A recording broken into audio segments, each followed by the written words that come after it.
मैं आपको सुनाने जा रही हूँ दोस्ती की मिसाल। सुनो सभी की, करो मन की। चलिए शुरू करते हैं आज की ये कहानी। रोनीजा गांव में महेश नाम का आदमी रहता था। वह नोएडा नौकरी करने जाता था। एक दिन सड़क दुर्घटना में उसका पैर कट गया। अब वह अपनी नौकरी नहीं कर सकता था।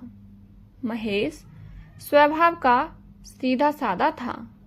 उसने अपना काम करने का प्लान बनाया और उसने अगरबत्तियों की दुकान खोली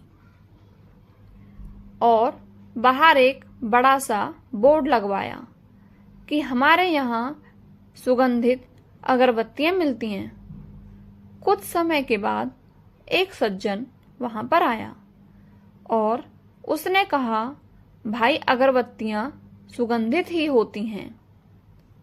अगरबत्तियां कभी भी बदबू नहीं मारती। सुगंधित का क्या मतलब है? हटवाइए इसको। महेश बेचारा भोला भाला था। उसने सुगंधित शब्द हटवा दिया। कुछ समय के बाद एक दूसरा इंसान वहां पर आया और उसने कहा, भाई साहब, आपने लिखा है हमारे यहाँ अगरबत्तियां मिलती हैं। आपकी दुकान है तो अगरबत्तियां भी आपके यहीं मिलेंगी। और कहाँ मिलेंगी?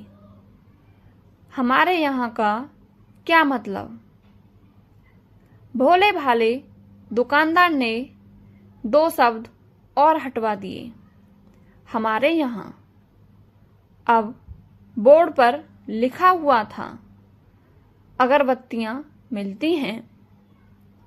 कुछ दिनों के बाद तीसरे सज्जन आए। उन्होंने कहा, भाई साहब, मिलती हैं का क्या मतलब? आप दुकान खोल के बैठे हो तो मिलेंगी ही। भोले भाले महेश ने मिलती है ये दोनों शब्द भी हटवा दिया। कुछ समय के बाद एक और इंसान आया और उसने कहा, भाई साहब, अगरबत्तियां की दुकान है तो फिर अगरबत्तियां ही मिलेंगी ना, मोमबत्तियां थोड़ी ना मिलेंगी। महेश ने अगरबत्तियां शब्द भी हटवा दिया और बोर्ड उतार के अपने पास रख लिया।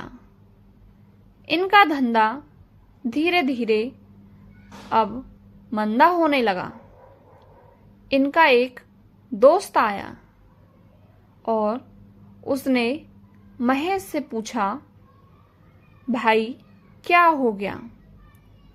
महेश ने अपने दोस्त से कहा, भाई मेरा धंधा चौपट हो गया, कुछ चल नहीं रहा।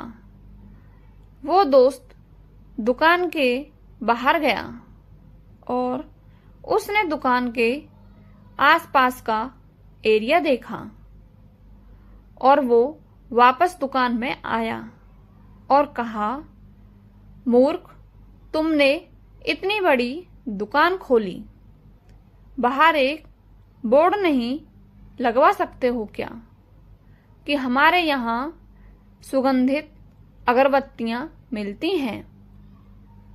महेश का माथा ठनक गया।